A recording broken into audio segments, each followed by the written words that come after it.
다시 사신 주 예수,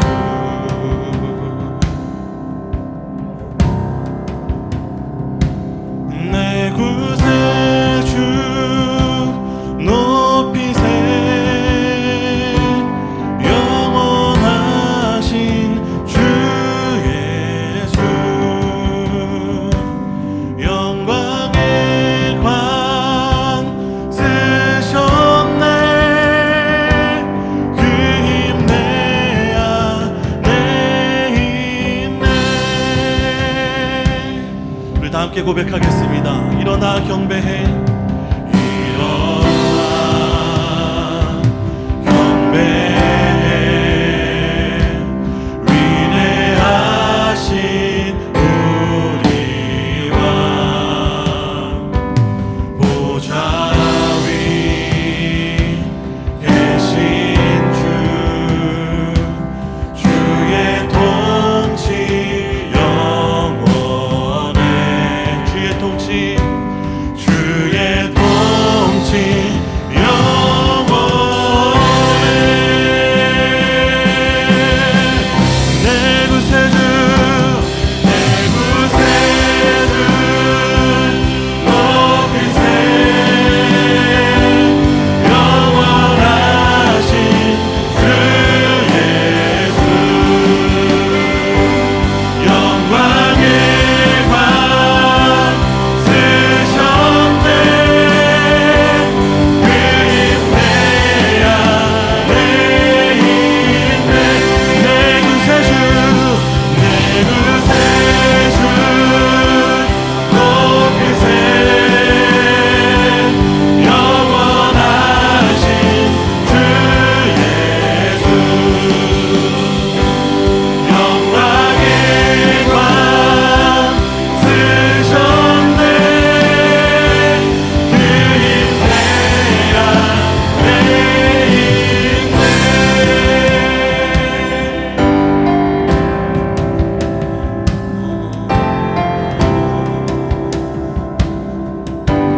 우리 믿음으로 선포하며 나아갑시다. 죽음이 주를, 죽음이 주를 감당 못하네.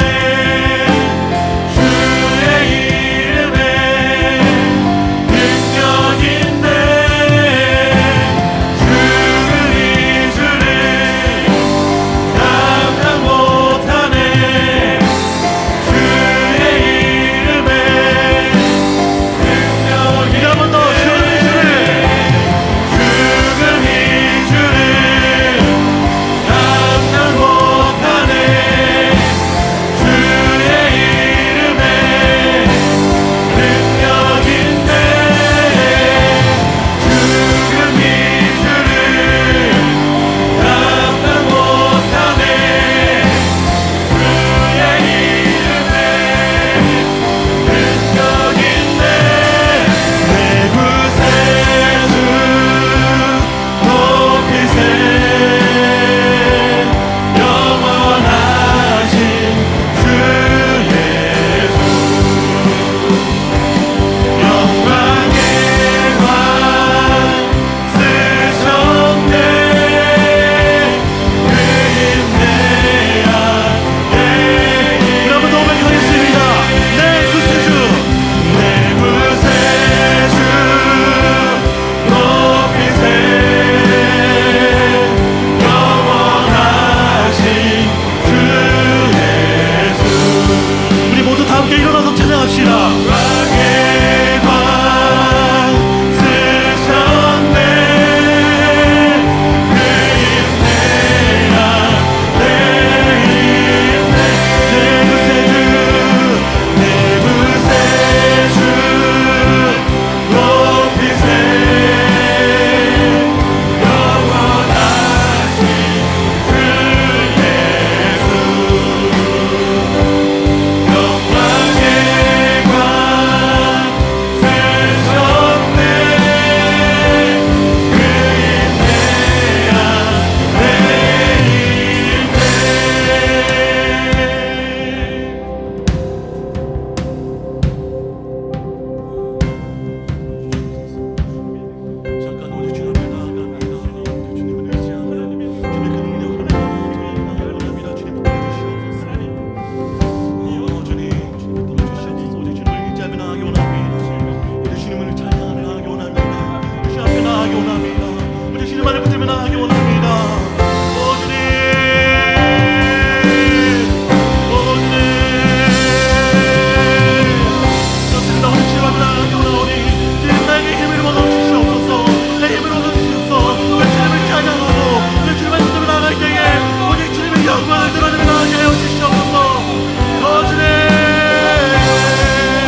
주님, 저희가 주님 앞에 나왔으니 주님, 우리의 찬양을 받아주시옵소서. 우리의 기도를 받아주시옵소서. 우리의 마음을 받아주시옵소서. 이 시간 주님께 영광 돌리며 나갈 때에 주님, 우리의 마음을 드리며 나가기 원합니다. 기도 제목 가지고 우리 주여 한번 부르시고 기도함으로 나가겠습니다. 기도하겠습니다. 주여. 그렇습니다. 잠깐에 저희가 주 앞에 나왔으니 우리의 예배, 우리들의 마음, 그 찬양을 받아주시옵소서.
들은 주의 백성, 승리의 깃발 들은 주의 백성,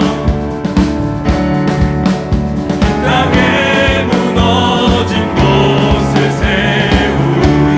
주여 우리 죄를 용서하시고, 주여 우리 죄를 용서하시고, 다시 한국 땅에 부흥을 주소서. 다시 이 땅에 부흥을 주소서. 다시 이 땅에 부흥을 주소서.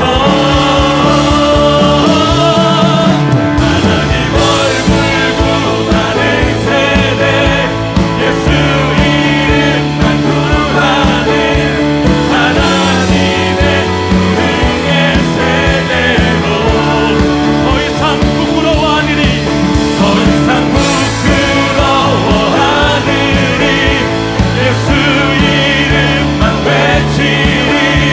온 남자의 주 이름 찬양해. 하나님의 얼굴 구하는 세대, 하나님 얼굴 구하는 세대, 예수 이름만 구하는 하나님의 부흥의 세대로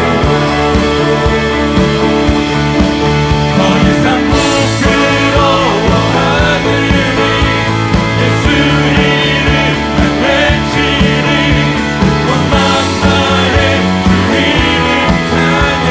한 번 더 하나님 얼굴 구하는 세대, 하나님 얼굴 구하는 세대, 예수 이름만 구하는 하나님의 부흥의 세대로 더 이상 부끄러워 않겠습니다. 더 이상 부끄러워하느니, 예수 이름만 외치리. 온 남자의 주 이름 찬양해. 할렐루야, 할렐루야, 할렐루야, 할렐루야, 아멘. 할렐루야,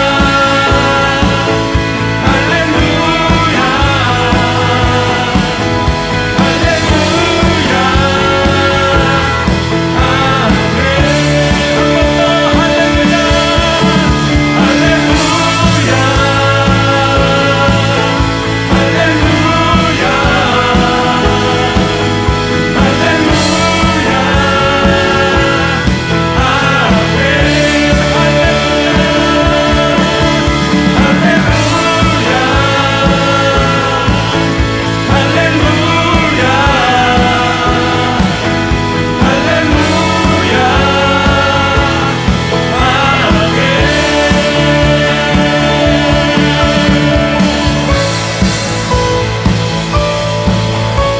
하나님께서 우리를 하나님의 얼굴을 구하는 세대가 되게 하셨습니다.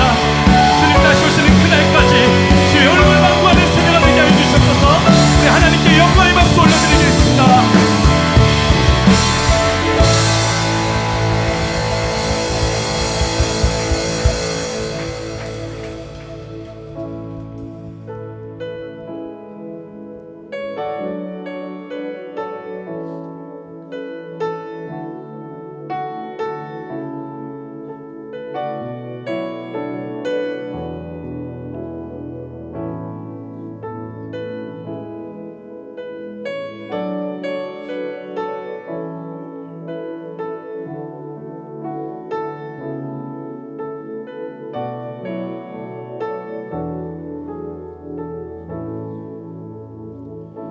우리 가사를 생각하며 찬양합시다. 세상을 구하실 구원의 하나님, 오랫동안 꿈꿔온 위대한 꿈, 하늘을 가르고 온 땅을 비추네. 시온에서 주 영광 임하시네.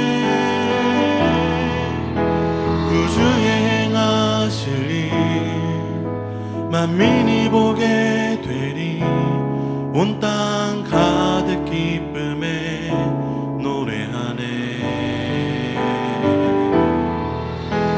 주님의 공의가 평화를 부르네. 온 땅 가득 주 성령 임하시네.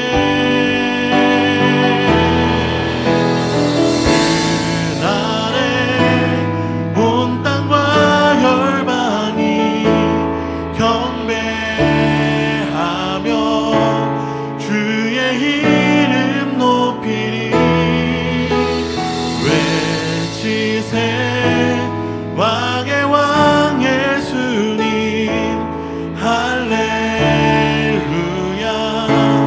주의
통하여 이 땅 가운데 주님의 복음이 선포되어지길 원합니다.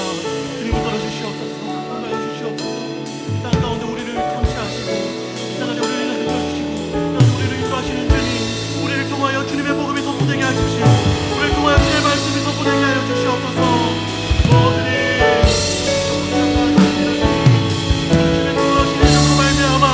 주님을 예배함으로 주님의 이름으로 선포를 하게 오라오니 우리의 삶 가운데 내 말씀이 선포되게 하십시오. 내 말씀이 우리의 삶 가운데 모자라게 하십시오. 주님,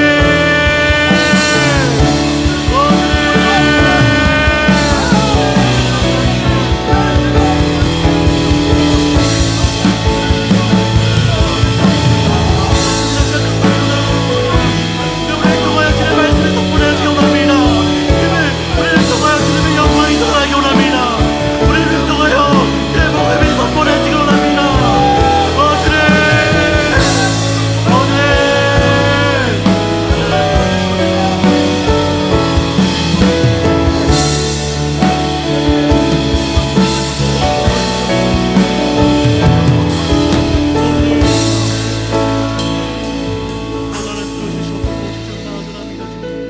주님의 말씀을 받아 주님 앞에 나가기 원합니다. 이 시간 가운데 마지막으로 기도합시다. 주님, 저희를 통하여 주님의 복음이 흘러가기 위하여는 주님의 말씀이 내 안에 있어야 됩니다. 주님의 뜻이 내 안에 있어야 합니다. 주님, 오늘 말씀을 들려주시는 목사님을 위하여 기도하시고 우리 말씀을 통하여 우리가 주님의 복음을 어떻게 흘려보낼 것인가, 주님 뜻하신 바를 나에게 깨닫는 시간이 되게 하여 주시옵소서. 우리 기도 제목 가지고 우리 주 한번 부르시고 예배를 위하여 기도함으로 나가겠습니다. 기도합시다. 주여,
우리 함께 자리에 앉으셔서 하나님의 말씀 우리 함께 한 곳 보도록 하겠습니다. 이 밤에 우리에게 주신 하나님의 말씀은 창세기 35장 1절부터 15절까지의 말씀입니다.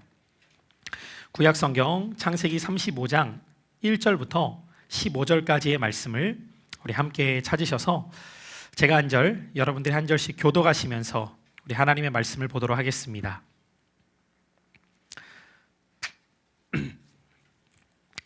창세기 35장 1절부터 15절까지의 말씀입니다.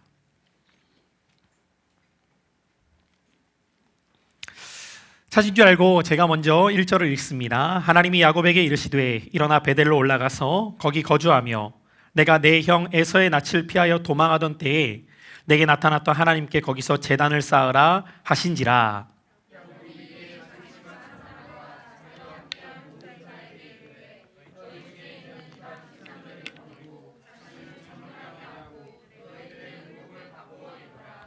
우리가 일어나 베델로 올라가자. 내 환난 날에 내게 응답하시며 내가 가는 길에서 나와 함께 하신 하나님께 내가 거기서 제단을 쌓으려 하노라 하매.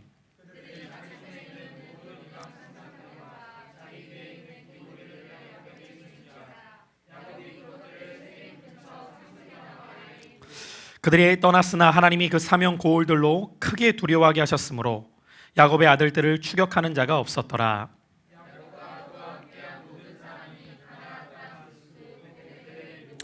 그가 거기서 제단을 쌓고 그곳을 엘 베델이라 불렀으니 이는 그의 형의 낯을 피할 때에 하나님이 거기서 그에게 나타나셨음이더라.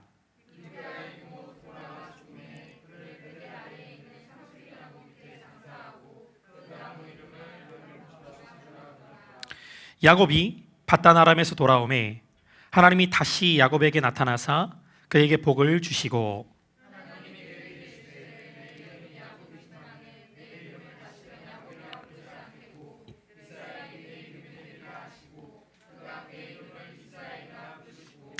하나님이 그에게 이르시되 나는 전능한 하나님이라 생육하며 번성하라 한 백성과 백성들의 총회가 내게서 나오고 왕들이 내 허리에서 나오리라.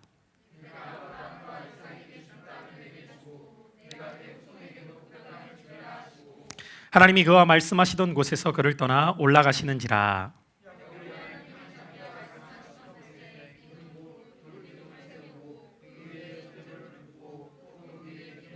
함께 하나님이 자기와 말씀하시던 곳의 이름을 베델이라 불렀더라. 아멘. 월 원화TV에 오신 여러분들 주님의 이름으로 축복합니다. 참 오랜만에 저희가 이 예배를 다시 시작하게 됩니다.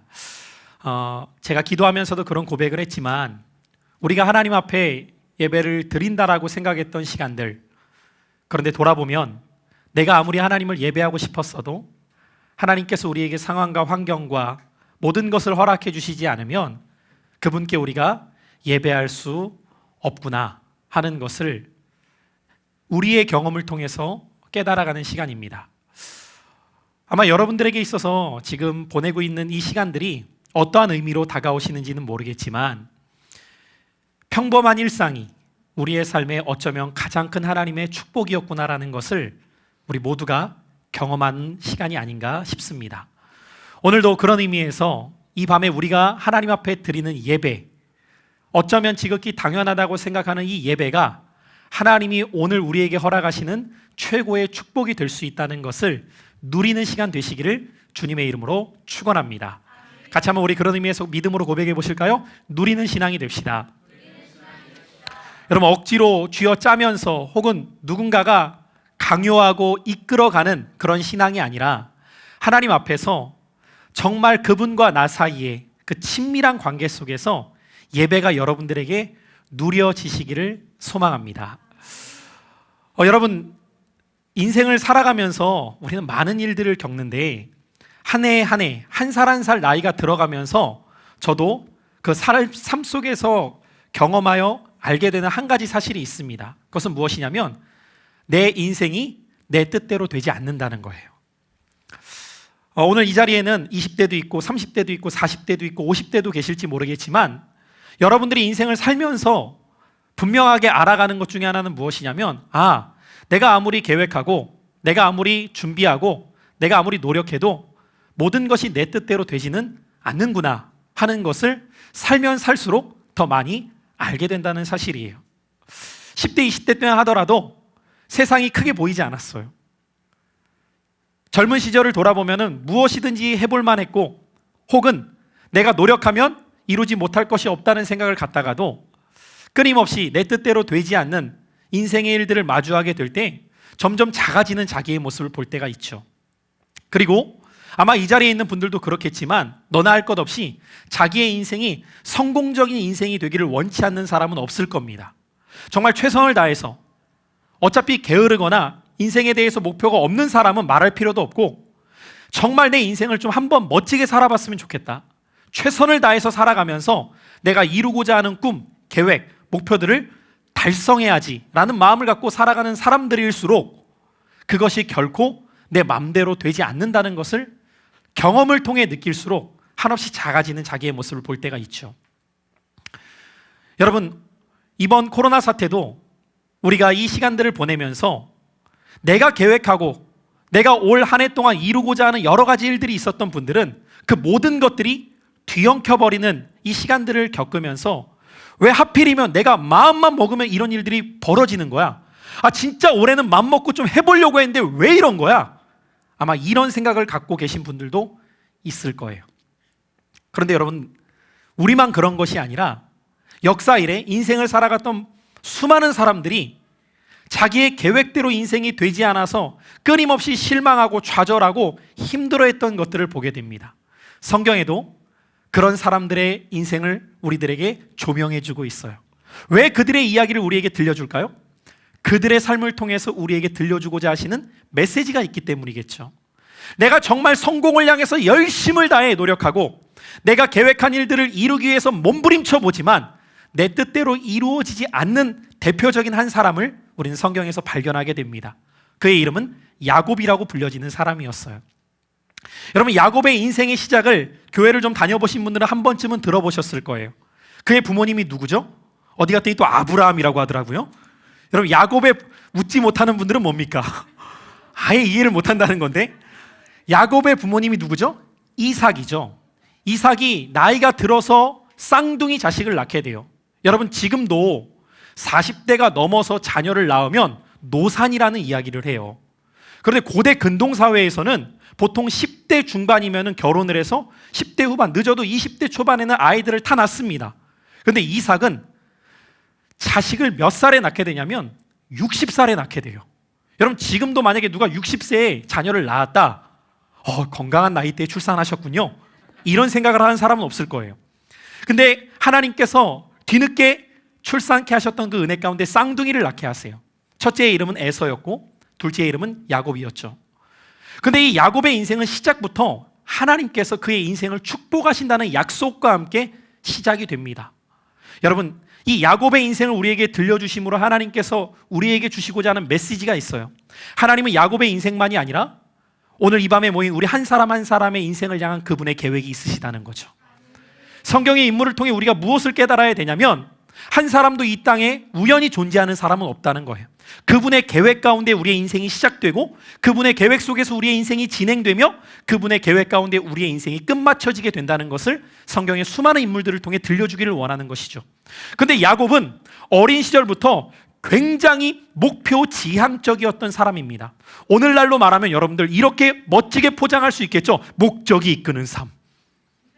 여러분, 어디서 많이 들어보지 않았어요?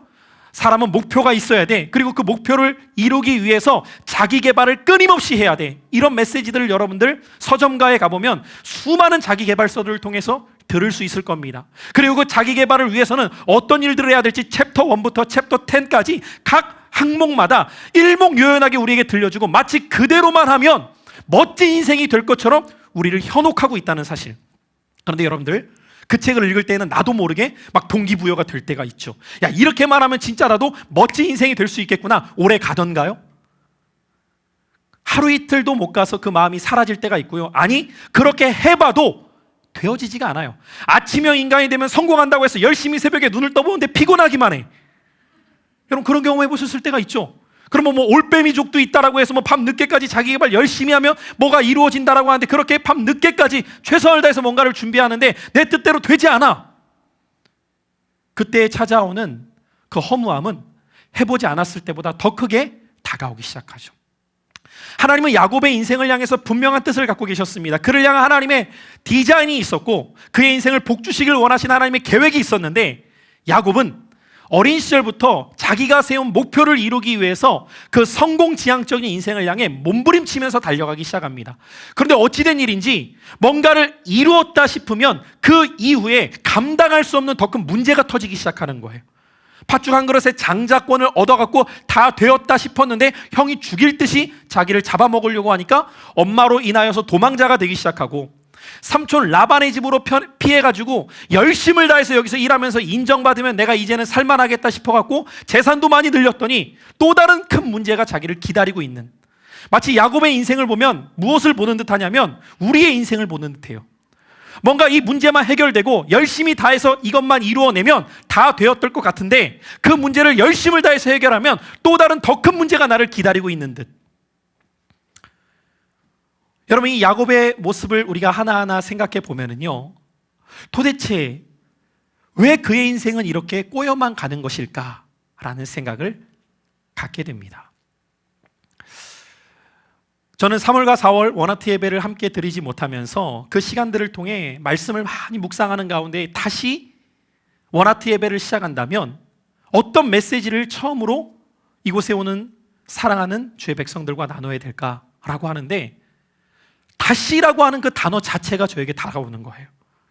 그러면서 묵상하는 가운데 하나님께서 야곱의 삶을 묵상하게 하셨고 5월 원아트의 주제를 앞에도 띄어져 있지만 again, 다시라고 하는 주제로 삼게 되었어요. 그런데 여러분들, 이 again이라고 하는 단어는 다시라고 하는 의미 가운데 원래의 장소나 상태로 되돌린다라는 의미를 사용하려고 할 때 again이라는 표현을 써요. 무슨 말이에요, 여러분들? 야곱의 인생이 그렇게 꼬여만 갔던 이유는 무엇 때문이냐면요, 자기가 있어야 될 자리가 어디인지를 모른 채 몸부림치면서 성공지향적으로 살아봤지만 결국 자기의 계획대로 이루어지는 것이 하나도 없더라는 거예요. 왜요? 하나님은 일찍부터 야곱의 인생을 향한 당신의 계획이 있으셨기 때문입니다. 혹시 여러분 오늘 이 밤에 예배의 자리까지 나오면서도 내 인생이 왜 이렇게 자꾸 뒤죽박죽이지? 뭔가 내가 계획하고 이루려고 하는 일들이 있을 때에 그것이 이루어지기보다는 틀어지는 것처럼 보이는 분들이 있다면, 그리고 내가 생각한 대로 내 인생이 흘러가지 않는다고 생각하는 분들이 있다면 오늘 이 메시지가 나에게 들려주시는 주의 음성으로 듣게 되시기를 예수 그리스도의 이름으로 축복합니다. 같이 한번 따라해 보실까요? 내가 있어야 될 자리가 있습니다.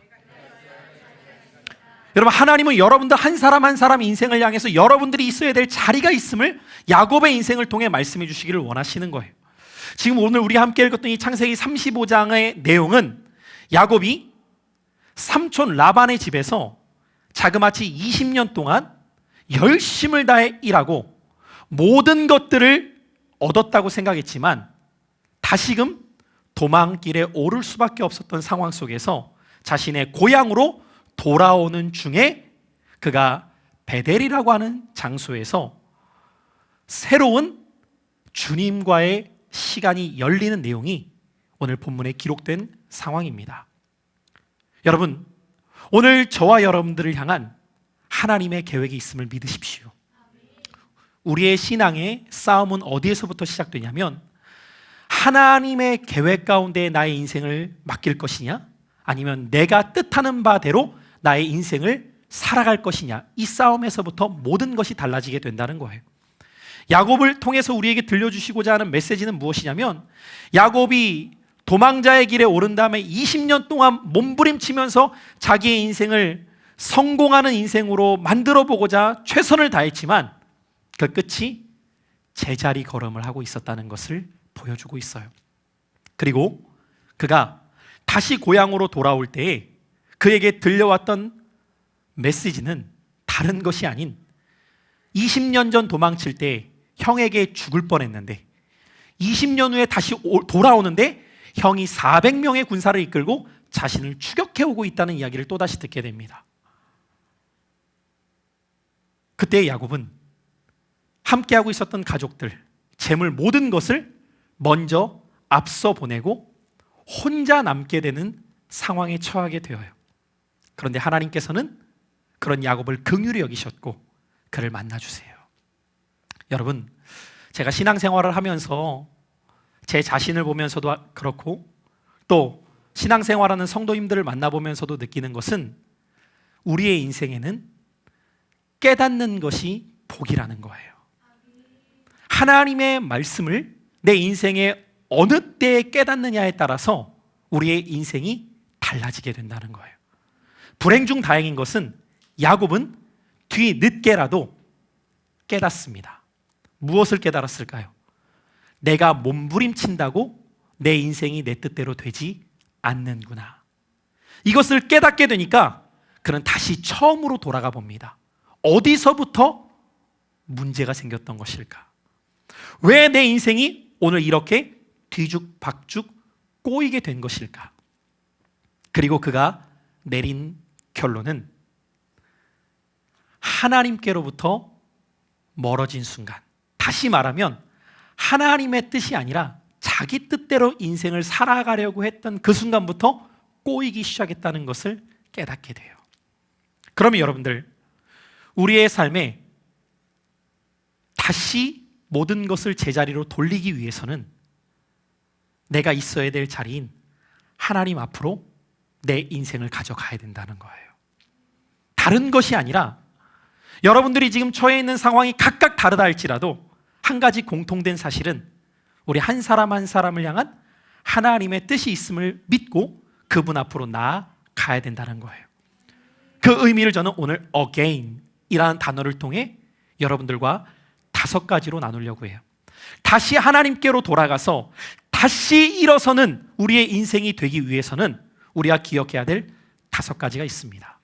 다시 하나님께로 돌아간다는 것, 다시 일어선다는 것의 의미가 어떤 의미일까요? 저는 오늘 여러분들과 이 5가지를 PPT를 통하여서 함께 살펴가기를 원해요. 이 again이라고 하는 티피컬 워드를 통해서 제가 다시 한번 여러분들과 의미를 기억할 수 있도록 준비를 하는데, 첫 번째, 우리가 다시 하나님 앞에 우리의 인생을 맡기며 다시 일어서는 시작이 되기 위해서는 첫 번째 A라는 단어는 abandon이라는 단어인데, 이 abandon이라는 단어는 물건이나 장소 등을 버리고 떠나다라는 표현으로 사용됩니다. 그래서 저는 빨간 글씨로 이렇게 기록해 놨죠. 한번 같이 읽어볼까요? 시작. 헛된 우상들을 버리고 떠나라. 여러분, 야곱의 인생을 보면요, 20년 동안 삼촌 라반의 집에서 모든 노력을 다해봅니다. 그리고 다시 떠나요. 그런데 다시 떠나올 때 하나님께서는 야곱에게 뭐라고 말씀하시냐면, 너가 의지하고 있는 모든 것들을 버리라라고 말씀하십니다. 하나님 아닌 우상들을 버리도록 명하셔요. 여러분들이 이번 코로나의 시간들을 통하여서 무엇을 개개인마다 깨닫고 경험하고 있는지는 모르겠습니다. 그러나 여러분들, 이 코로나 자체가 하나님께서 주신 징계는 아니지만 이 코로나를 통해서 하나님께서 우리에게 들려주기를 원하시는 메시지가 있다는 것을 우리는 알아야 됩니다. 그 메시지는 무엇일까요? 우리가 그동안 무엇을 의지해 왔느냐? 나의 인생의 기초를 어디에 세워놓고 있었느냐라는 이 물음 앞에 과연 정말 다른 것이 아니라 하나님을 나의 인생의 기초로 삼고 그분께 내 인생을 맡기고 살아왔는지, 그렇지 않은지를 돌아보게 하신다는 거예요. 여러분, 오늘 이 시대의 헛된 의상은 어떤 의미가 될까요? 하나님이 아닌 다른 것들이 나의 인생의 힘이 되는 것입니다. 기초가 되는 거예요. 의지하는 것이 되는 거예요. 여러분, 하나님께서는 이 시간들을 통하여서 저와 여러분들에게 가르쳐 주시기를 원하시는 뜻이 있어요. 그것은 무엇일까요? 다른 모든 것들이 사라진다 하더라도 주님 한 분 때문에 평안할 수 있겠느냐? 이것은 오늘 저와 여러분들에게 묻고 계신다는 거예요. 우리의 환경이 뒤흔들려도 터가 없으면 무너지지만 우리의 터가 되시는 예수 그리스도 때문에 흔들리지 않는 삶을 살아갈 수 있느냐를 우리에게 묻고 계신다는 거예요. 하나님은 야곱의 인생 가운데 그가 행할 수 있는 모든 것들을 행해보도록 지켜보셨습니다. 그리고 그가 자신의 모든 노력을 다 해봐도 결국 자신의 계획대로 되어지지 않는다는 것을 깨닫게 될 때 비로소 그가 항복해요. 그 시간이 얼마 걸렸다고요? 20년이 걸립니다. 여러분, 오늘 여러분들은 신앙생활을 몇 년 동안 해오셨는지 저는 모릅니다. 그러나 여러분들의 신앙생활 가운데에서 하나님께서 끊임없이 기다리고 계시는 삶이 있어요. 그 삶은 어떤 모습이냐? 하나님이 여러분들의 인생의 주인이 되시는 겁니다. 그분은 억지로 여러분들의 인생의 주인이 되시는 분이 아닙니다. 내가 그분을 내 인생의 주인 삼고자 하는 자에게 주인 되어주시는 분이에요. 그 전의 시간은 어떤 시간들을 하나님은 지켜보실까요? 내가 계획한 대로, 내가 목표한 대로, 내가 바라는 대로 열심을 다해서 살아보려고 할 때 하나님은 지켜보세요. 그래, 너가 그런 시간을 갖기를 원한다면 한번 너의 노력대로 살아봐. 그 시간들을 하나님은 지켜보고 계시죠. 야곱의 인생을 통해서 우리에게 뭘 들려주시기를 원하실까요? 그가 이 모든 것들을 자기가 계획한 대로, 뜻하는 대로 열심을 다해서 이루어 보았어요. 그런데 그것을 이루고 난 다음에 만족감이 아니라 오히려 또 다른 더 큰 문제가 자신을 기다리고 있는 거죠. 그때 하나님께서는 야곱에게 무엇을 가르쳐 주셨느냐? 너가 의지하고 있는 것이 무엇이냐? 그리고 너가 그토록 원하고 바랬던 것들을 이루었다고 해서 너 인생 만족해? 그렇지 않다는 거예요. 여러분, 야곱의 인생 가운데에 그가 처음으로 정말 갖기를 원했던 것이 있었는데 그것은 장자권이었어요. 그런데 장자권을 얻자마자 문제가 생겨요. 그리고 그가 또다시 도망자의 길에 올랐을 때 두 번째로 그가 그토록 갖기를 원했던 것이 있었는데 그것이 바로 아내가 될 라헬이라고 하는 여인이었어요. 여기 청년들 중에 그런 청년들이 있잖아요. 마음이 가고 사랑에 빠진 대상이 생기면요, 그 사람만 얻으면 세상이 다 내 것 같이 될 것 같은 생각이 들 때가 아주 잠깐 있어요. 길진 않아요. 그쵸? 그리고 이제 결혼까지 한 분들, 내가 좀 살만한 집을 얻고 물질적으로 더 이상 고민하지 않는 상황이 되면 내 인생이 행복할 것처럼 생각되는 분들이 있죠. 야곱이 그랬어요. 최선을 다해서 재산을 모아가요. 그런데 여러분들, 하나하나씩 그가 원하는 것들을 얻는데 만족이 없는 거예요. 자기가 계획했던 것들이 이루어지는 것 같은데 기쁘지가 않은 거예요. 왜 그럴까요? 존재의 근원 자체가 우리는 소유로 만족할 수 없도록 지음받았기 때문이에요. 여러분, 솔로몬이 우리에게 들려주는 메시지가 무엇입니까? 세상의 모든 것들을 다 소유해 봤지만 헛되구나. 이것이 나를 만족할 수 없게 하는구나. 왜요? 하나님은 우리를 이미 세상보다 크게 지으셨기 때문에. 그런데 우리의 어리석음은 그것을 깨닫는데 너무 오랜 시간이 걸린다는 거예요. 눈앞에 있는 것들을 쫓아가는 나머지 정말 중요한 것이 무엇인지를 잊은 채 살아가고 있다는 것이죠. 하나님은 억지로 그의 인생을 흔들지 않으세요. 지켜보시는 것뿐이에요. 아이들을 키우다 보면 그럴 때가 있어요. 하지 마. 그럼 더 해요. 그거 만지면 안 돼. 그럼 더 만지고 싶어 해요. 얘기를 해도 알아듣지 못할 때에는 지켜볼 때가 있어요. 그리고 스스로가 깨달아야 될 필요성을 느낄 때가 있어요. 여러분, 우리 하나님은 인격적인 분이시기 때문에 여러분들의 인생을 침범하셔서 억지로 뒤흔드시는 분이 아니에요. 마음껏 살아보도록 지켜보시다가 깨닫는 자에게 말씀하시는 거예요. 저는 여러분들이 오랫동안 깨닫지 못하는 어리석은 삶이 되지 않기를 원합니다. 헛된 우상들을 아직도 여러분들이 붙잡고 있다면 그 시간 속에서 하나님의 계획을 볼 수 없을 거예요. 그러면 여러분들의 인생은 야곱의 20년처럼, 이스라엘 백성들의 광야 40년처럼 뭔가 전진하고 있었던 것 같은데 돌아보면 제자리인 거예요. 뭔가 내가 뜻하는 바들을 이루는 것 같았는데 돌아보면 없는 거예요. 그래서 하나님은 오늘 야곱을 통해서 우리에게 첫 번째 들려주시는 메시지, 헛된 우상들을 떠나라는 거예요. 여러분들이 지금 삶의 기초에 두고 있는, 의지하고 있는 바가 무엇인가를 돌아보세요. 정말 하나님이신지. 두 번째로, 오늘 이 again이라고 하는 다시라는 단어의 두 번째 단어인 쥐라는 단어는 go라는 단어입니다. 어떤 의미로 제가 이 단어를 말씀드리는 걸까요? 오늘 본문 1절을 보십시오. 같이 한번 우리 1절 말씀 읽어볼까요? 시작. 하나님이 야곱에게 이르시되 일어나 베델로 올라가서, 잠시만요, 일어나 어디로 올라가라고요? 베델로 올라가라는 거예요. 여러분, 베델은 어떤 곳이었기에 하나님은 베델로 올라가라고 말씀하셨던 것일까요? 혹시 여러분들 아십니까? 야곱이 형 에서를 피해서 삼촌의 집으로 도망할 때 그가 가던 길에 머물렀던 한 장소가 있었어요. 그리고 그 장소에서 그는 환상 중에 하나님을 만나게 됩니다. 그래서 그곳에서의 그 경험이 그에게 너무 신비로운 경험이 되어서 그는 그곳을 뭐라고 부르냐면, 이곳이 하나님을 만나 하나님의 집이구나 라고 부르면서 그 이름을 벳엘이라고 짓게 됩니다. 여러분, 벳이라고 하는 단어는 히브리어로 집이라는 단어입니다.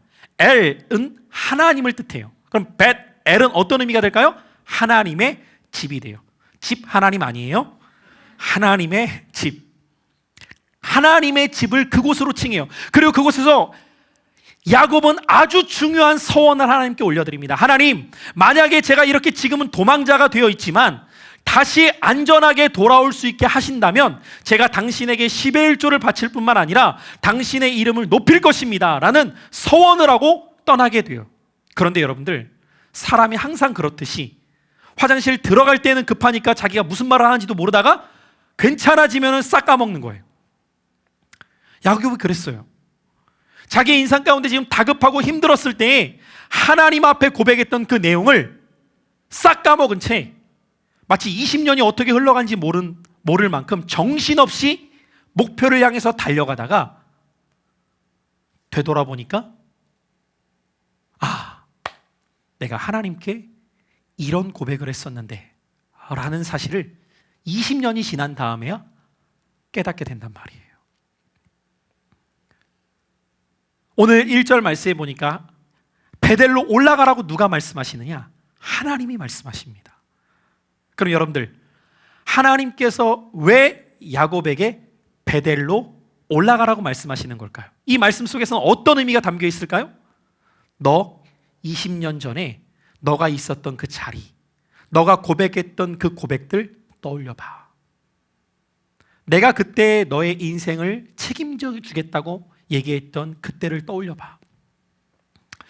여러분, 적어도 이 밤에 여러분들이 주 앞에 나와서 예배를 드리신다는 것은 여러분들의 신앙생활 가운데 주님을 뜨겁게 만났던 순간이 있으셨을 거라고요. 그리고 주님을 그렇게 뜨겁게 만났을 때 나도 모르게 여러분들 책임지지 못할 말들 많이 쏟아내셨죠. 막 그런 말들, 주를 위해 살겠습니다, 주님을 위해 헌신하겠습니다, 되도 않는 말들을 막 쏟아내기 시작해요. 내 인생을 주께 드리겠습니다. 인생까지는 주님 바라지도 않아. 그런데 막 지키지도 못할 막 공약을 막 남발해. 막 고백해. 그냥 막 눈물을 철철 흘리면서 고백했다가 아무 일 없었다는 듯이 지금까지 서원과는 상관없이 살고 있어. 대단한 인생들이에요. 여러분 한번 생각해 보세요. 내가 뭐라고 주님 앞에 고백했는지, 그리고 그렇게 여러분들 살고 계시는지. 왜 내 인생이 내 계획대로 안 되는 것 같을까요? 여러분들, 주님 앞에 여러분들이 믿음으로 고백했다는 것은 우리 주님의 특징이 있습니다. 한 말을 까먹지 않으세요. 너 그때 그랬잖아, 너 그때 그랬잖아. 까먹질 않으세요. 그러니까 여러분들이 주님께 고백했던 그 고백들을 주님은 다 기억하고 계시는 거예요. 그리고 그 고백대로 다시 돌아오기를 기다리고 계신단 말이에요. 그럼 여러분들, 베델로 올라가라 라고 하는 그 고백은 어떤 의미가 우리의 신앙 가운데 적용될까요? 주님을 향한 그 처음 사랑의 자리를 회복하고 기도의 자리로 올라가라는 거예요. 여러분, 다시 시작하는 힘은 어디에서부터 시작될까요? 여러분들이 잃어버렸던 주님을 만나는 장소를 다시 되찾는 거예요. 물리적인 장소를 말하는 것이 아니에요. 영적인 장소로서 여러분들이 기도의 무릎을 꿇으셔야 돼요. 다시 일어설 수 있는 힘은 물질에 있지 않습니다. 잡에 있지 않아요. 저와 여러분들이 다시 일어설 수 있는 힘은 어디에서부터 비롯되느냐? 기도의 무릎에서부터 시작이 되는 거예요. 왜냐? 내가 내 인생을 일으켜 세우는 것이 아니라 하나님께서 여러분들을 일으켜 주시기 때문이에요. 저는 오늘 이 밤에 모인 여러분들, 혹시 코로나뿐만 아니라 그 전의 삶 속에서도 하나님께서 부르시는 그 장소 가운데 여러분들이 도달해 있지 못한다면 오늘 이 말씀 앞에 여러분들의 베델로 올라가는 신앙이 되시기를 예수 그리스도 이름으로 축원합니다. 주님은 지금도 기다리고 계세요. 무엇을요? 저와 여러분들이 베델로 올라오기를, 하나님을 만나는 그 장소를, 하나님의 집으로 오기를, 그리고 그곳에서 하나님께 기도하며 하나님과의 깊은 영적인 교제가 다시 회복되기를 기다리고 계십니다. 그럼 여러분들, 우리가 베델로 올라가는 목적이 있어야겠죠. 우리가 하나님께 기도하는 목적이 있어야겠죠. 그 세 번째 단어입니다. again의 세 번째 단어, A라는 단어, accept이라는 단어예요. 기꺼이 받아들인다는 것이죠. 무엇을요? 하나님의 뜻을 내 삶에 기꺼이 받아들이는 거예요. 오늘 본문 7절을 우리 같이 한번 볼까요? 우리 7절 말씀 한번 같이 읽어보겠습니다. 시작. 그가 거기서 제단을 쌓고 그곳을 엘 베델이라 불렀으니 이는 그의 형의 낯을 피할 때에 하나님이 거기서 그에게 나타나셨습니다. 여러분들, 여기서 특별히 7절에서 한 표현이 나오죠. 엘 베델. 베델이라고 하는 뜻이 뭐였어요? 하나님의 집이라고 했어요. 그런데 엘이라는 단어를 앞에 또 붙였어요. 어떤 의미예요? 베델의 하나님이라는 뜻이 되죠. 무슨 말인지 이해되세요? 전에 내가 하나님을 만났던 그 집에서, 이곳에서 다시 하나님께서 나에게 말씀해 주셨구나, 다시 방향을 가르쳐 주셨구나, 다시 어떻게 살아가야 될지를 보여주셨구나를 깨닫게 된 거예요. 근데 그곳에서 지금 야곱이 뭘 하고 있어요? 제단을 쌓아요. 여러분, 제단을 쌓는다는 것은 오늘날로 말하면 뭘 말하고 있는 것이죠? 무너진 예배를 세워가고 있다는 거예요. 사랑하는 이곳에 모인 형제자매 여러분들, 우리가 다시 시작하는 힘은 어디에서부터 우리들 가운데에 부어지게 되느냐? 예배의 재단을 쌓아갈 때부터예요. 제가 오늘 오전에 저희 교회에서도 그런 말씀을 전했지만, 이번 코로나 사태로 인하여서 많은 사람들의 삶 가운데에서, 특별히 성도들의 삶 가운데에서 예배가 무너진 사람들이 있어요. 여러분, 어떤 분들은 이런 얘기를 하더라고요. 꼭 장소가 중요한가요? 뭐 어디서 예배 드리든지 간에 하나님께 예배 드리면 되는 거 아닌가요? 이론적으로 맞죠. 근데 여러분들, 방송 예배 드려보셨죠? 아마 여기 계신 분들 중에 방송 예배 한 번도 안 드려보신 분들 없을 거예요. 여러분, 방송 예배 드리는데 막 나는 방송을 보면서 막 가슴이 뜨거워지고 막 성령이 충만해서 방언이 터져 나오고 눈물이 막 흘러내리면서 주여 외치다가 옆집에서 왔다! 손 들어보세요. 제가 이 방송 예배를 저도 인도해 보고 방송 예배를 드린 많은 분들의 이야기를 들으면서 한결같은 고백, 도저히 할 짓이 아니더라고요. 그 얘기를 하나같이 하더라고요. 여러분들, 우리는 그 전에 입 바른 이야기들은 참 많이 했어요. 하나님은 어디에든 계시고 어디서든 우리는 예배할 수 있습니다. 이론적으로 맞죠. 그런데 그것이 현실적으로 가능하냐라는 문제는 다른 문제가 될 수 있다는 것을 우리가 알게 되었어요. 왜 그럴까요? 여러분들, 교회라고 하는 것은 단지 그냥 말씀만 듣는 곳이 아니라 영적인 펠로우십이 함께 공감되는 곳이 교회라는 것을 우리가 경험하기 때문입니다. 오늘도 여러분들, 우리가 이곳에 함께 모여서 함께 찬양하고 함께 기도하고 함께 말씀에 화답할 때 그 안에서 영적인 교감이 이루어지고 있는 것이죠. 물론 여러분들, 부득이하게 방송으로 예배를 드려야 되는 분들도 있어요. 그러나 여러분들, 저와 여러분들이 할 수만 있다면 함께 모이는 회중 예배를 통해 우리의 예배의 재단을 세워갈 수 있는 자들이 될 수 있기를 바랍니다. 그리고 여러분들, 우리가 예배를 왜 드리는지를 잊지 말아야 돼요. 여러분, 우리가 예배를 왜 드리죠? 내가 그냥 은혜 받기 위해서요? 내가 힘을 얻기 위해서요? 문제 해결되기 위해서요? 아니요. 예배의 가장 중요한 목적은 어디에 있느냐? 하나님의 뜻을 받아들이는 거예요. 내 뜻이 아니라 하나님의 뜻이 무엇임을 예배를 통해 발견하고 그 뜻에 나의 인생을 맞추어 가기를 결단하는 시간이 예배인 줄 믿으시기를 바라요. 그동안 한국교회의 많은 예배들 가운데 잘못된 의식을 갖고 예배를 드리는 사람들이 있었단 말이에요. 예배를 통해 위로받고, 예배를 통해 힘을 얻고, 예배를 통해 회복된다는 생각만 하지, 예배를 통해 하나님의 뜻이 내 삶을 통해 이루어져야겠다는 올바른 방향성을 갖지 못하게 되니까 예배를 드리면서도 만족하지 못한다는 이야기가 나오는 거예요. 여러분, 예배가 만족이 될 때가 있고 불만족이 될 때가 있나요? 그건 불가능한 거예요. 왜요? 예배라는 의미 자체가 월십이라는 의미 속에서는 서비스, 하나님께 내 삶을 드린다는 거기 때문에. 그럼 여러분들, 오늘도 우리 예배를 통해서 무엇을 결단해야 되죠? 여전히 내 안에 있는 헛된 우상을 발견하고 그것을 과감하게 내어 던지며 하나님의 뜻에 맞추어서 내 인생을 살아가기를 결단하는 예배가 되어야 한다는 것이죠. 하나님은 야곱의 인생 가운데 그걸 원하셨어요. 나는 너를 통해서 놀라운 계획을 갖고 있단다. 그것이 무엇인지 아니야? 너를 통해서 나는 왕들이 나오게 할 거야. 무슨 말입니까? 내가 너의 씨를 통해서 하나님 나라를 이루어가길 원한단다. 여러분, 우리는 우리의 인생을 볼 때 근시안적으로 볼 때가 많아요. 내가 축복받고 내가 잘되고 내가 이루고자 하는 뜻들을 이루는 삶. 그런데 여러분, 신앙생활에 보면 아마 많은 분들이 그걸 느낄 거예요. 내가 이렇게 하나님의 뜻대로 살려고 하는데도 왜 이렇게 내 인생은 빡시지? 왜 이렇게 내 인생은 저 사람보다 힘들지? 여러분, 이런 생각할 때가 있지 않으세요? 그런데 아브라함을 한번 생각해 보세요. 평범하게 잘 살고 있었던 노인을 갑자기 불러요. 아브라함아, 뭐하니? 75세의 노인을 부른 다음에 내가 너로 인해서 큰 민족을 이룰 거야. 그냥 약속은 어마어마하게 주시는데 25년 동안 하나의 흔적도 보여주시지 않아요. 여러분, 간신히 이삭 하나 낳았다고요. 물론 곁다리로 이스마엘도 낳았지만 정확히 약속의 신 한 명 주었어요. 그리고 아브라함은 이삭 보고 그 손주들 본 다음 죽었어요. 여러분, 하나님의 약속이 누가 보더라도 뻥 아니에요? 큰 민족은 고사하고 한 명이야, 한 명. 그러면 그 밑에 있는 이삭이라도 좀 팡팡 낳든가. 둘. 여러분, 몇십 년에 걸쳐서 전체 해봐야 3명이에요. 그럼 뭐 하나님의 약속이 이루어진다며 언제? 이런 생각을 할 수 있단 말이죠. 그런데 거시적인 그림으로 우리가 보지 못했던 하나님의 계획을 구속사의 역사를 통해 보면 그 약속이 이루어졌어요? 안 이루어졌어요? 이루어졌단 말이에요.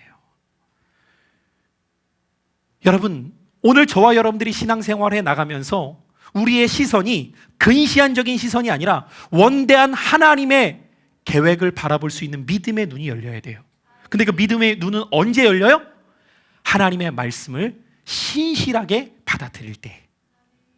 그 말씀을 아멘으로 정말 받아들이는 자에게 하나님은 그 약속대로 이루어 가신다는 거예요. 야곱의 인생을 향한 하나님의 계획이 있었어요. 그러려면 야곱이 행해야 될 것이 무엇이었느냐? 하나님의 말씀을 받아들여야 됐어요. 여러분, 오늘날 신앙생활하는 여러분들, 그 어느 때보다도 하나님의 말씀을 직간접적으로 많이 들으시죠? 그런데 그 말씀이 여러분들을 변화시키고 있습니까? 중요한 것은 내가 얼마나 많은 말씀을 듣느냐가 아니에요.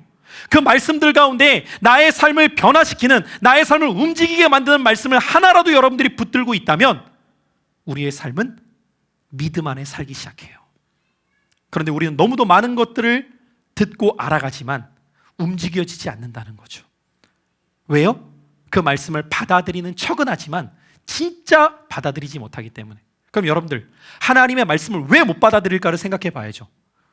왜 못 받아들일까요? 그 이유는 한 가지밖에 없습니다. 불신입니다. 무슨 말인지 아세요? 말씀대로 어떻게 살아? 말씀대로 살면은 망해. 말씀대로 따라갔다가는 내 인생 절대로 행복하지 못할 것 같아라는 불신이 우리 안에 있단 말이에요. 그런데 여러분들, 야곱을 통해서 하나님은 무엇을 말씀하십니까? 내가 너를 통해 왕들이 나오게 할 거야. 하나님의 뜻대로 살아가는 삶이 당장에 볼 때에는 손해인 것처럼 보일 때가 있어요. 그러나 그 약속을 믿음으로 취하며 그 말씀을 따라가는 자에게 하나님은 신실하게 그 약속을 이루어 가십니다. 다시 우리가 돌아와야 될 것은 그 말씀을 내 인생에 정말 받아들이는 거예요. 네 번째예요. 오늘 다시 우리의 삶을 일어서게 만들기 위해서는 again의 네 번째 단어인 identity라는 단어입니다. 따라해 보실까요? 정체성을 회복합시다. 여러분, 무슨 말이냐? 그리스도인이 그리스도인답게 살아간다는 의미가 무엇인가를 우리는 정확히 깨달아야 됩니다. 하나님께서 야곱에게 베델로 올라오라고 말씀하셨을 때에 그곳에서 오늘 본문에 보면 이렇게 말씀하세요. 10절이에요. 자, 우리 10절 말씀 한번 읽어볼까요? 시작. 하나님이 그에게 이르시되 내 이름이 야곱이지만은 내 이름을 다시는 야곱이라 부르지 않겠고 이스라엘이 내 이름이 되리라 하시고 그가 그의 이름을 이스라엘이라 부르시고. 여러분, 특별히 구약 성경에서 이름이 바뀌었다는 것은 정체성이 새로워졌다는 의미입니다. 오늘 하나님이 야곱이라고 하는 한 사람의 이름을 이스라엘로 바꾸어 주세요. 여러분, 성경에서 매우 중요한 신학적 개념 중에 하나가 칭의라는 개념입니다. justification이라고 하는 이 단어는 예수 그리스도께서 우리를 의롭다 하시기 위하여서 자신을 내어주심으로 우리를 의롭게 하신 거예요. 여러분 한 사람 한 사람이 의롭게 되었다고 성경은 말씀하십니다. 내가 진짜 의로운 자라서가 아니라 하나님이 그렇게 칭해 주셨다는 거예요. 여러분들은 어떤 존재로요? 의로운 존재로. 그럼 여러분들, 나를 의로운 존재로 칭해 주셨다라고 하는 그 의미 속에서는 디도서 2장 14절 말씀해 보니까 제가 읽어드립니다. 그가 우리를 대신하여 자신을 주심은 모든 불법에서 우리를 속량하시고 우리를 깨끗하게 하사 선한 일을 열심히 하는 자기 백성이 되게 하려 하심이라. 여러분, 복음의 놀라움이 어디에 있는지 아세요? 너 선한 일에 열심히 살아가면 내가 너 의롭게 할게. 이게 아니에요. 이것은 행위구원이에요. 잘못된 거예요. 성경은 우리에게 뭐라고 말하냐면 나는 이미 너를 의롭게 명했단다. 너를 의롭게 했단다. 그러니까 이제는 너의 정체성에 걸맞게 살아가라. 이게 칭의예요. 그럼 여러분들, 이 정체성을 내가 깨닫게 된다면 다시 하나님의 은혜를 누리는 삶이 저와 여러분들 가운데 이루어지려면 우리가 예수 그리스도로 말미암아 의롭다함을 받은 하나님의 자녀라는 인식을 하고 살아가야 된다는 거예요. 무슨 말인지 아세요, 여러분들? 저와 여러분들이 하루하루 살아가게 될 때 내가 어떤 신분이 되었지? 이걸 잊지 말아야 된다는 거예요. 그런데 우리는 세상 속에 살아가면서 그리스도인으로서의 정체성은 온데간데 없고 세상에 동화된 채 살아가고 있단 말이에요. 야곱이 그랬어요. 하나님은 그의 인생을 향한 놀라운 뜻과 계획을 이미 갖고 계셨는데 야곱은 거기에 무관심한 채 자기 뜻대로 인생을 살아가게 되니까 하나님의 뜻이 그를 통해 이루어질 수가 없는 거예요. 여러분, 오늘 저와 여러분들을 향해 성경은 영적 선민, 새 이스라엘이 되었다고 말합니다. 그럼 여러분들, 이렇게 우리에게 새로운 정체성을 주신 하나님의 은혜를 생각한다면 우리 안에 영적인 프라이드가 생겨야 돼요. 아, 그렇구나. 내가 어떤 신분임을 바로 알게 된다면 내가 대충 살아갈 수 없지. 가끔씩 여러분들, 영국 왕실에 대한 이야기들을 우리가 듣게 될 때 그 영국 왕실은 혈통을 중시로 하죠. 그 혈통 안에서 태어난 사람은 어렸을 때부터 너가 어떤 사람인지에 대한 정체성을 명확하게 교육을 합니다. 그리고 얼마 전에도 그 영국 왕실 출신이었던 한 젊은 남자가 나는 평민하고 결혼해서 더 이상 왕족으로 살지 않겠다라고 스스로가 밝히게 되었을 때 영국 왕실에서 뭐라고 이야기를 했냐면, 그럼 너는 이제부터 이 왕실에서 누리는 모든 특혜를 누릴 수 없다. 그리고 왕실 전통적으로 그들이 행해왔던 모든 일들을 이제는 사용할 수 없다라고 이야기했어요. 무슨 말인지 아세요, 여러분들? 오늘 저와 여러분들이 의롭게 되었다라는 이 놀라운 정체성, 야곱을 이스라엘로 바꿔주신 것은 그의 노력이 아니라 하나님의 은혜였다는 거예요.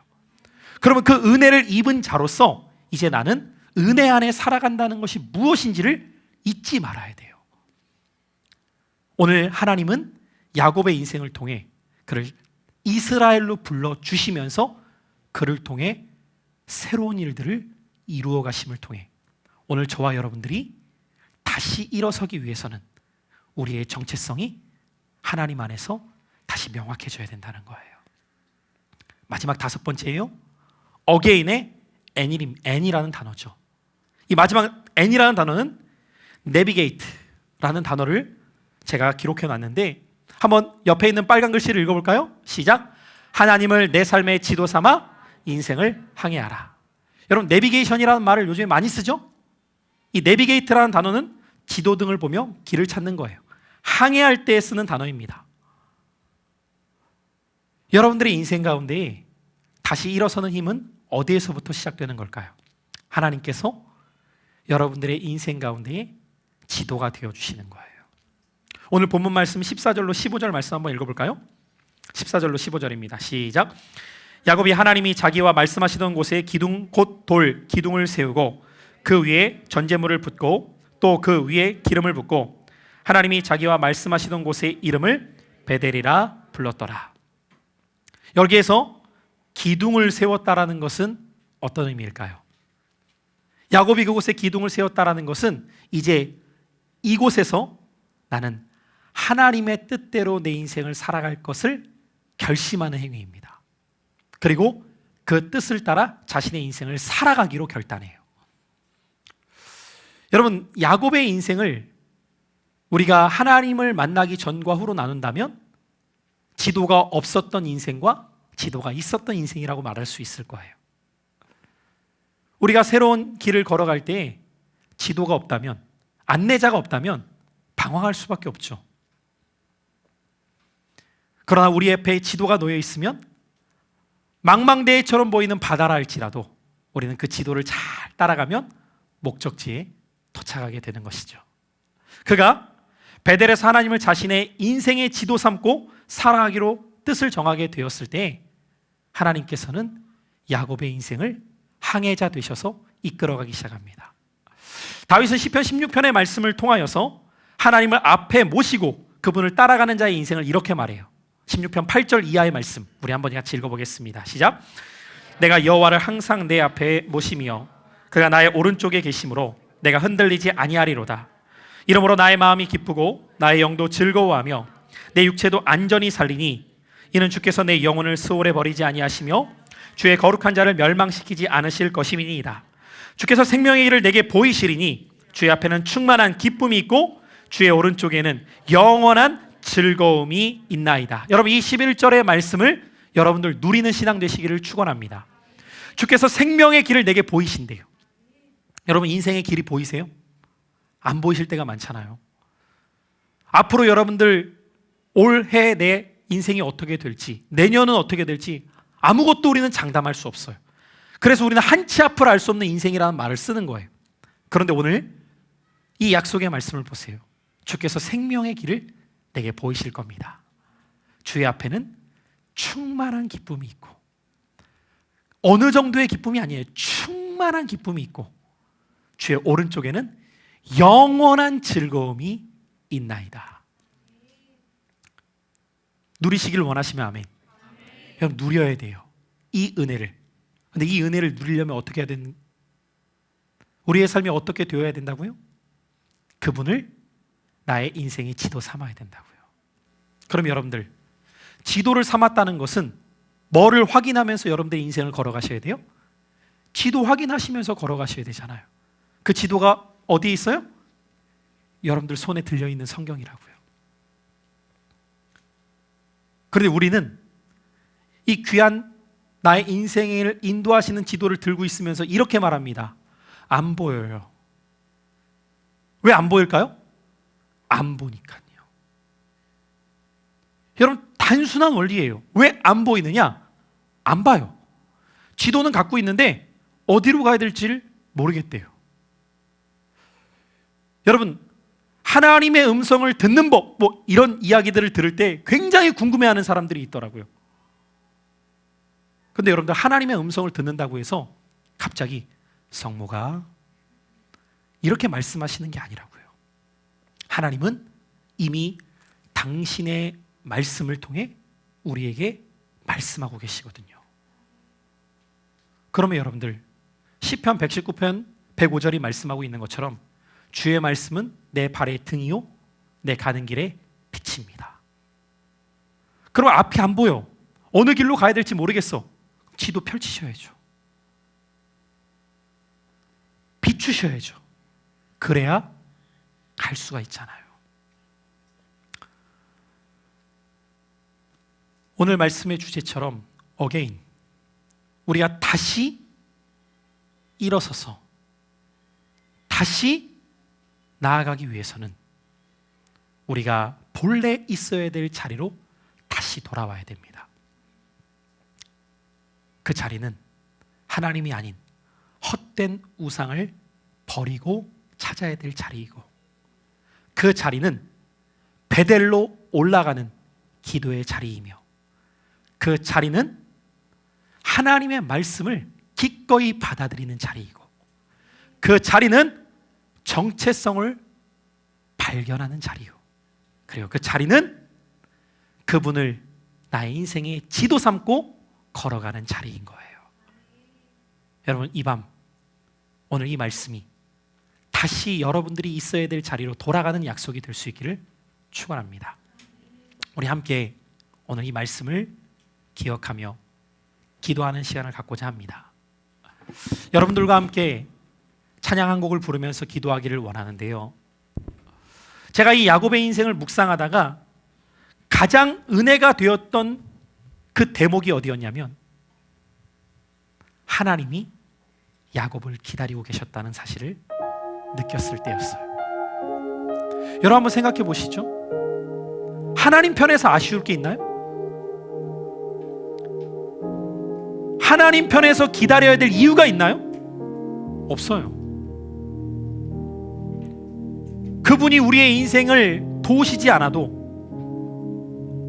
그분이 우리의 삶 가운데에서 함께 하시지 않아도 그분 편에서는 손해될 게 아무것도 없어요. 그런데 제가 성경을 볼 때마다 은혜 받는 측면은 무엇이냐면, 언제나 기다리시는 분은 하나님이셨다는 거예요. 언제 돌아오더라도 환영하셨던 분은 하나님이셨다는 거예요. 왜 그러실까? 왜 그러실까? 그 답은 하나밖에 없었어요. 사랑하셨기에. 여러분, 언제나 더 사랑하시는 쪽이 져주게 되어 있더라고요. 더 사랑하는 쪽이 기다리게 되어 있더라고요. 여러분들 주님 사랑한다고요? 그런데 여러분들이 주님을 사랑하는 그 사랑보다 몇십 배, 몇백 배, 몇천 배, 몇만 배 비교할 수 없을 만큼 하나님이 나와 여러분들을 사랑하십니다. 그래서 지금도 하나님께서는 기다리시는 거예요. 무엇을요? 다시 내가 있어야 될 자리로 돌아오는 그것을. 다시 헛된 우상 버리고 다시 베델로 올라가, 다시 예배의 제단을 세워가며 다시 나의 정체성을 붙잡고 다시 그분을 인생의 지도 삼기를 기다리고 계십니다. 여러분, 다른 것들이 여러분들의 인생에 터가 되어 있었다면 이 시간 기다리고 계시는 주님께 여러분들의 인생의 터를 다시 세우게 되시기를 축복합니다. 그 백성이 끊임없이 하나님을 떠났을 때에도 하나님은 기다리셨어요. 탕자가 아버지의 재산을 갖고 떠났을 때에도 아버지는 기다리셨어요. 오늘 이 밤에도 하나님은 다시 그분 앞에 나아오기를 기다리고 계십니다. 오늘 우리 이 찬양 다시 여호와께 돌아가기를 우리 결단하는 마음으로 함께 찬양하면서 기도의 자리로 나아가기를 원합니다.